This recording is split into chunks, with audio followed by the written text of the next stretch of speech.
Disgraced music mogul Sean Diddy Combs is facing more scrutiny. Federal prosecutors have accused Combs of witness tampering. Prosecution telling the judge about attempts they say the rap mogul made from behind bars. Diddy's legal troubles have escalated dramatically, with federal prosecutors now accusing him of witness tampering while in custody. Allegations have surfaced that he has been using unauthorized phone calls, secret messaging services, and prison phone privileges to manipulate the narrative surrounding his case. This paints a picture of a powerful figure who is desperate to control the unfolding story. These accusations come on top of severe charges, including trafficking and racketeering, complicating his ongoing fight for bail. The new claims could shatter his hopes for release and deepen his legal troubles, especially as more victims continue to step forward with disturbing allegations. With a high-stakes trial set for May 2025, this case is shaping up to be one of the biggest celebrity scandals in years, as the once untouchable music mogul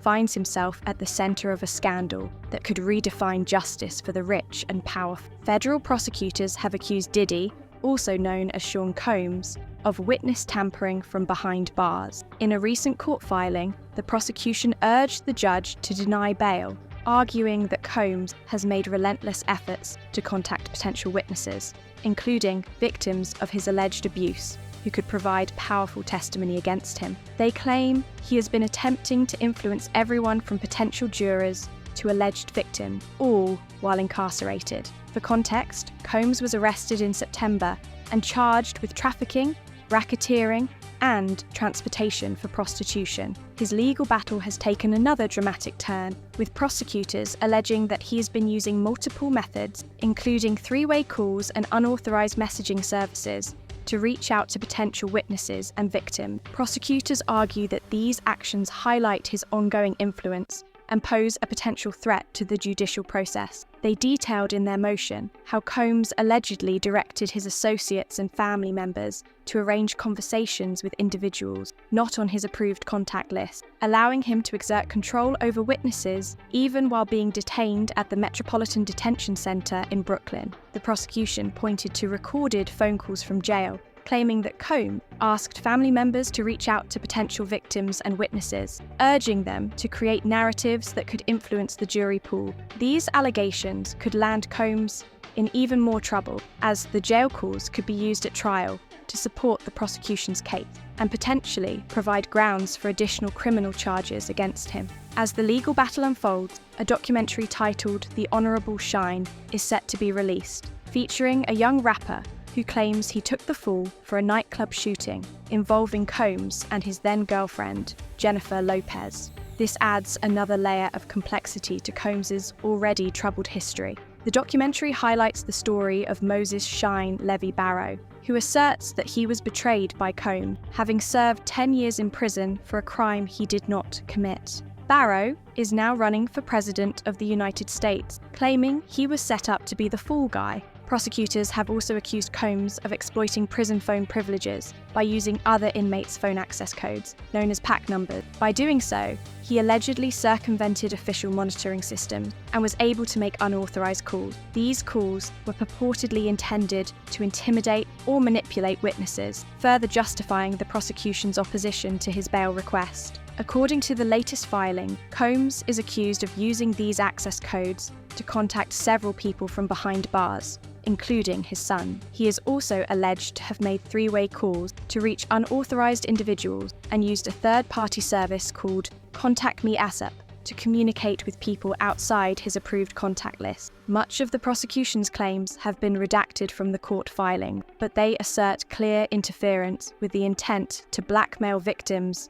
and witnesses into staying quiet. Combs' defense team insists that the prosecution's case is thin and that the mogul should be released from jail and placed under home detention with 24/7 monitoring, along with near-total restrictions on his ability to contact anyone aside from his defense team. In addition to phone calls, Combs is accused of using the third-party messaging service to exchange hundreds of messages, potentially obscuring his communications with attorneys, family members, and other key individuals. Prosecutors contend that these actions violate detention center regulation and demonstrate his continued efforts to influence the case from behind bars. As the case continues to unfold, the legal landscape is becoming increasingly complex.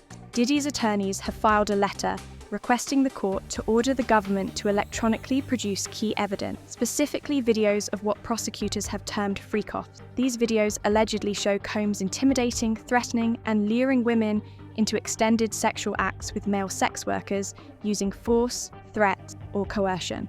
The defense argues that access to these videos is crucial for their case, as they believe the footage will prove Combs innocent. They assert that the so-called freak-offs were private sexual activities between consenting adults, and they need to review the videos to prepare their defense adequately. The ongoing media attention surrounding this case has intensified, with documentaries and investigative reports shedding light on both the allegation and Combs' past controversies. One such report features the testimony of a Michigan inmate who claims that Combs assaulted him in the 1990s. This case, which was initially dismissed, has now been reinstated, adding further scrutiny to Combs' history.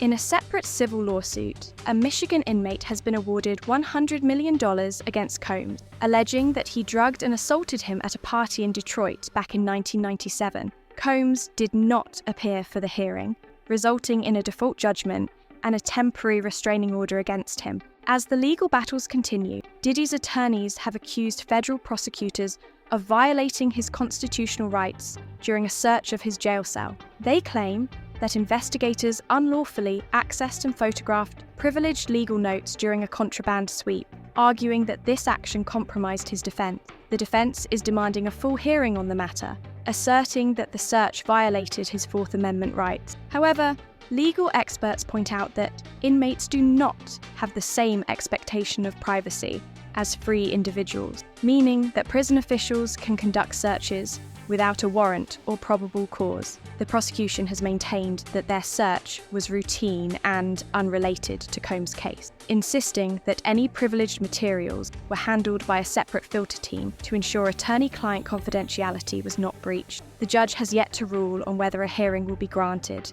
but if the defense's claims hold merit, it could significantly impact the prosecution's case. The defense is pushing back against the prosecution's narrative, arguing that the allegations of witness tampering are exaggerated and misleading. They contend that using third-party calls and outside contacts is common among inmates and does not necessarily indicate wrongdoing. As the trial date approaches, the legal landscape continues to shift, with new accusers coming forward and the prosecution and defense locked in a fierce battle over evidence and witness testimony. The outcome of this case could set a significant precedent for how powerful figures are held accountable for alleged crime. With public interest at an all-time high, the unfolding drama surrounding Diddy's legal troubles is sure to captivate audiences as more details emerge. The case continues to evolve, and as it does, the implications for Diddy and the broader conversation about accountability for the wealthy and powerful remain profound. What are your thoughts on this case? Let us know in the comments below, and don't forget to like this video, subscribe for more updates, and hit the bell icon so you never miss a thing.